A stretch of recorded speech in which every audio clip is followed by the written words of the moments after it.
Hey, Paula Spivey back at Lakewood 400. I'm glad you could join me this afternoon.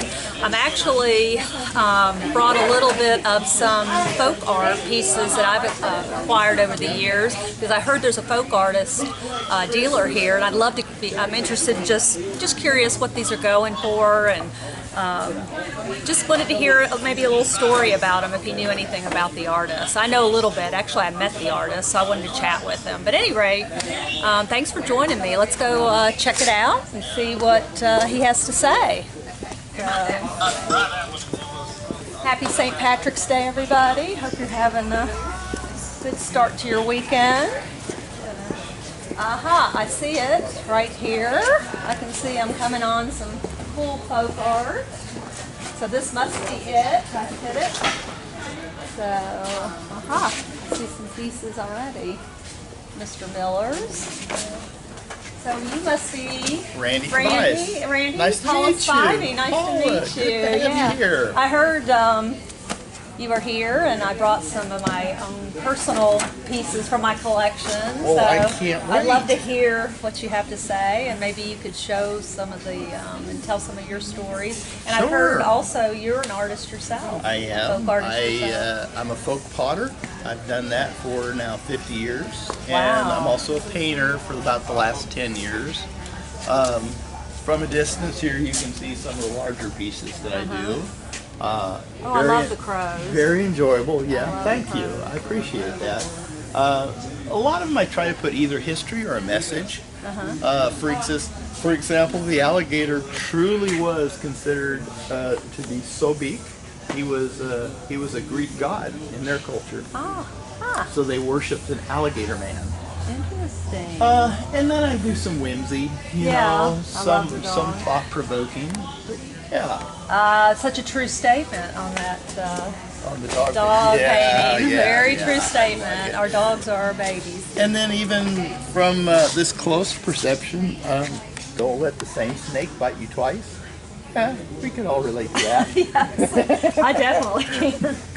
Good girls need a cat to love them, of course. Always. I love it. Well, let's see what you got. Oh, okay. I'm excited. All right. They're all R.A. Miller pieces. Okay. Yes. As you know, Mr. Miller was a local Georgia artist. Exactly. So, very well known. And I'm going to pull out one of my favorites. And I gave a lot of his pieces as gifts to family members, but these are what I kept for myself. I wish know. I would have been on the gift list. I know, but this is one of my prized. The Blow Oscar. Yeah. Very famous. Very well known for those. Do you know the story behind Blow Oscar? I'm sorry to say I don't. Okay. I'm familiar with the work, but not the history of it. So please, fill me in. Well, Mr. Miller told me this himself. He said this was an old neighbor of his named Oscar.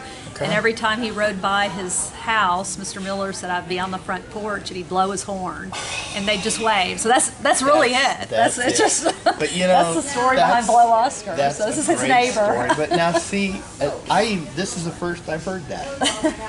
And he did. I know he did a preacher man that kind of looks like He this. did a preacher. I know he did a lot of animals. I've got one. Oh yes. I've got one.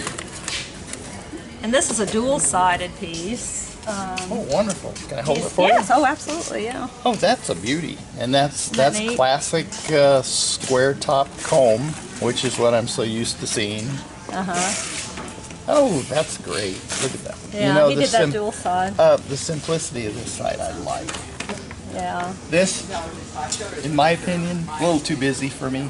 I would show this side. So you get the best of both, right? Yes, you get your best of both. So. I always feel like he was cleaning his brush off. There you go. There you go. And you know, it may have been.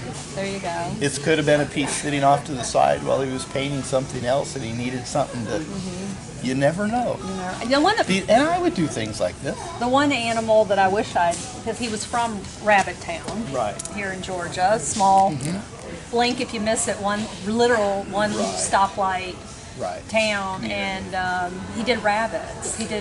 And the local diner had his rabbits, you know, in there, but he stopped doing them. He told me when I met him, he said years ago, and I was like, oh, I wish I had a rabbit, because he's from Rabbit Town. They might have been too difficult to cut.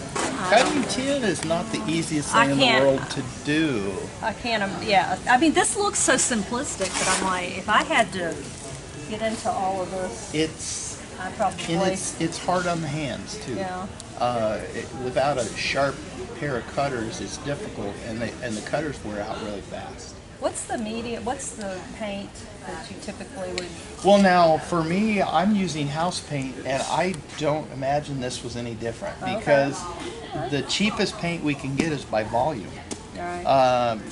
We can buy paints for a small amount for a couple of dollars, but you can get a gallon cheaply for 10 sometimes, and that'll last me Is that months. typical of folk artists?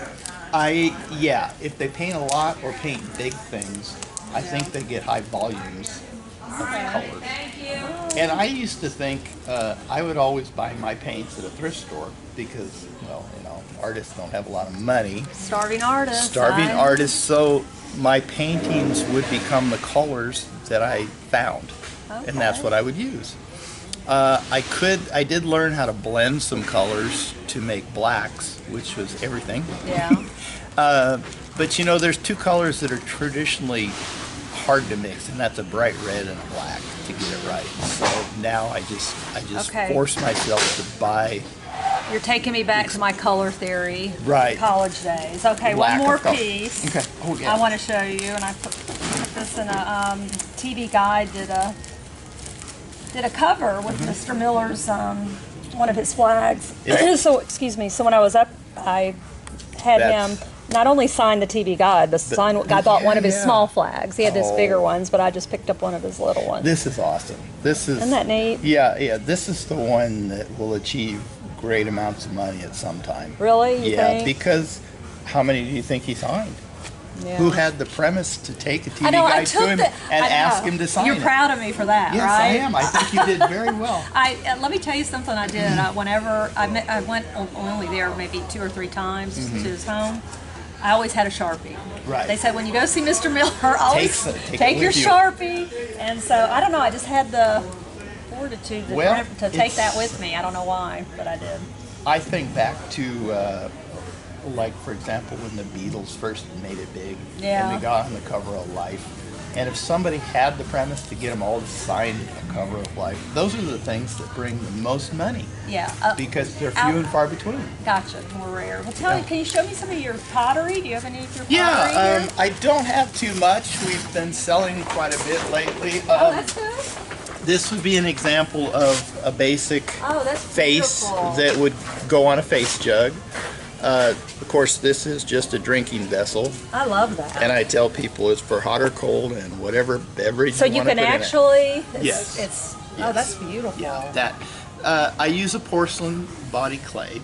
It's fired to 2100 degrees, so this can go in a microwave. You can put food in it. You could put a beverage. How do you do this? That's well, really unique. And you're not going to have one. No one's going to. No, and no two come out alike. So, but anyway, you make the vessel first, and then the rest of this is all hand applied. Beautiful. So nice. And it feels good. It feels good. It feels good. It looks good on you. Hey, and perfect for St. Patrick's Day, right? This is a great St. Patrick's Day gift. Let me say green beer. Green beer. We're not Yes, supposed to say that. Yes, we can. Yes, adult beverages for all you adults out there. Adult beverages. Now, here, this is the opposite end of the scale, which is one of the figural. I call them a whiskey bottle. I love because they are a vessel. And of course, this is the serpent handler. Gosh, you did that? This is beautiful.